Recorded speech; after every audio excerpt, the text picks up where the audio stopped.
O Internacional realizou na manhã deste sábado mais um treinamento na preparação para enfrentar o Atlético Paranaense na próxima quinta pelo Campeonato Brasileiro. E notícias boas vieram da atividade no CT Parque Gigante. Johnny e Vitão estão liberados pelo departamento médico e ficam à disposição do técnico Eduardo Cudê para o confronto da próxima quinta-feira, onde a equipe do Inter deverá ter força máxima, buscando mais tranquilidade ainda na tabela do Campeonato Brasileiro, para poder focar de fato na Libertadores da América no confronto contra a equipe do Fluminense. Fluminense que, aliás, entrou em campo neste sábado e tomou uma sapatada do Vasco da Gama, que é um dos piores times do campeonato. E para piorar a situação do adversário colorado, Arias sentiu uma lesão no tornozelo e pode ficar de fora dos confrontos pela semifinal da Libertadores da América. A gente fala também a respeito de Sérgio Rocher, que esteve no acampamento Farroupilha, mostrando que está cada vez mais adaptado a Porto Alegre e ao ambiente colorado. Esse é o Diário do Inter KTO, deste sábado, 16 de setembro de 2023.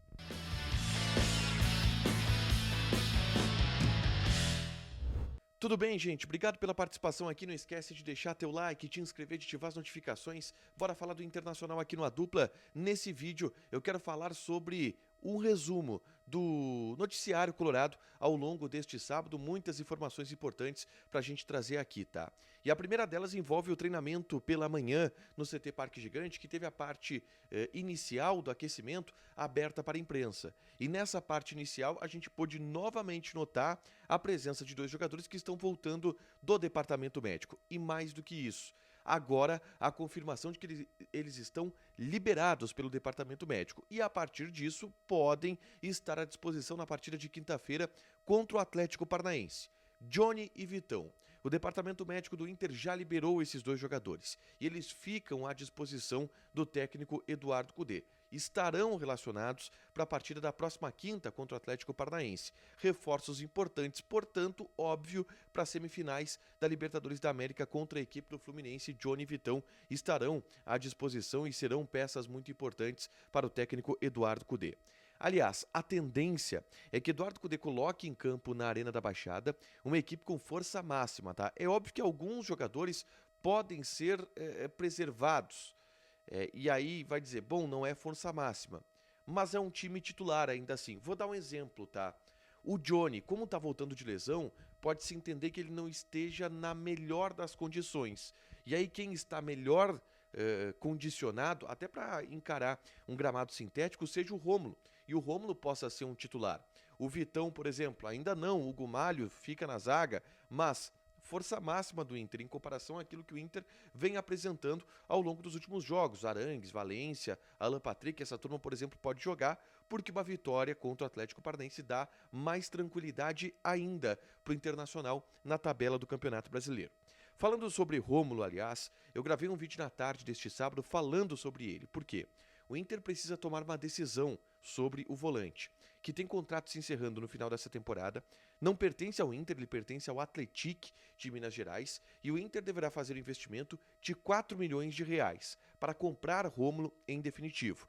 Investimento esse que deverá ser feito até porque a evolução do Rômulo ao longo dessa temporada é muito grande. Eu falo sobre isso e mostro vídeos do Rômulo para reagir a como esse jogador se adaptou ao Internacional. Ainda com o Mano Menezes ele foi titular absoluto, perdeu um pouco de espaço com a chegada de Eduardo Cudê, mas foi muito bem, por exemplo, na vitória contra o São Paulo e está recuperando esse espaço. Eu falo sobre o Rômulo nesse vídeo aqui, é só clicar para assistir, tá?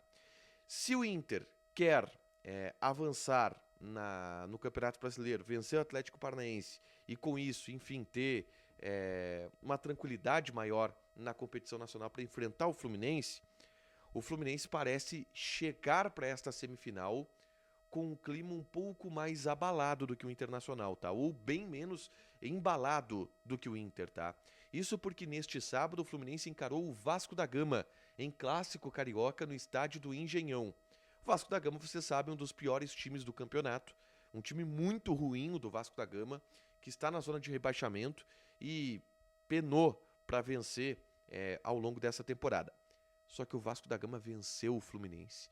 E não é que o Vasco da Gama venceu o Fluminense, o Vasco da Gama atropelou o Fluminense de Fernando Diniz. Placar de 4-2, uma goleada no Engenhão, que podia ser ainda maior por parte do Vasco, que abriu 4 gols de diferença.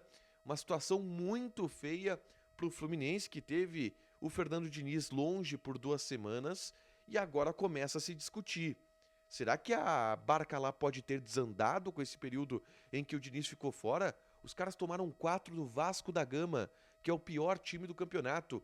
Isso, obviamente, é uma grande notícia para o Colorado, que está focado na semifinal da Libertadores da América. O Fluminense vai chegar enfraquecido nesse confronto pela sapatada que leva do Vasco da Gama. Agora, para piorar, o Fluminense ainda teve uma infelicidade. O John Arias, meia atacante do Fluminense, sentiu uma lesão no tornozelo. Saiu mais cedo, foi direto para o vestiário, ainda no primeiro tempo, e será avaliado ao longo dos próximos dias. Mas existe a chance do John Arias desfalcar o Fluminense nas partidas contra o Inter pela Libertadores da América. Lembrando, John Arias é um jogador fundamental para o esquema do técnico Fernando Diniz, é um cara titularíssimo do Fluminense e que seria um grande desfalque para o enfrentamento contra o Inter. Sapatada do Vasco da Gama e a lesão do John Arias, notícias nada boas para a equipe do Fluminense, tá? Por último, gente, eu quero falar sobre Sérgio Rocher e repercutir uma certa integração que existe desses jogadores estrangeiros que chegaram agora no Internacional com o ambiente colorado, com o ambiente de Porto Alegre. O Sérgio Rocher esteve no acampamento Farroupilha neste fim de semana e isso repercutiu em vários lugares porque ele estava lá fazendo lenço da pilcha gaúcha, conversando com crianças, e a gente tem visto aqui um Rocher cada vez mais adaptado, um Rocher cada vez mais integrado ao ambiente do Internacional, ao ambiente de Porto Alegre, e traz isso para ele uma confiança do torcedor, uma sinergia com o torcedor. Rocher hoje é ídolo da torcida colorada, dos pequenos colorados. O Rocher é ídolo dessa turma. E foi muito legal ver ele se integrando no acampamento Farroupilha, indo lá, trocando ideia com as crianças, se integrando ao ambiente o qual o Internacional está inserido. Bem legal a gente ver essa mobilização dos jogadores do Inter, que tem sido comuns, né? Tem sido comuns, estão cada vez mais adaptados. Esse grupo parece que tem alguma coisa de diferente mesmo nesse elenco. Para fechar, gente, vamos falar de KTO. Tem jogos do Campeonato Brasileiro. Na segunda-feira tem Corinthians e Grêmio pelo Brasileirão também. Odds apertadas, vitória do Grêmio ali pagando 3, vitória do Corinthians pagando 2,5. São dois times que estão em situação ruim na tabela do Campeonato Brasileiro. Vale lá dar uma apostadinha, joga na KTO, te registra, coloca o cupom ADUPLA que tu ganha 20% de bônus em cima do teu primeiro depósito. Fechado? Deixa teu like, te inscreve, ativa as notificações que vai ter mais conteúdo aqui no canal. Beijo!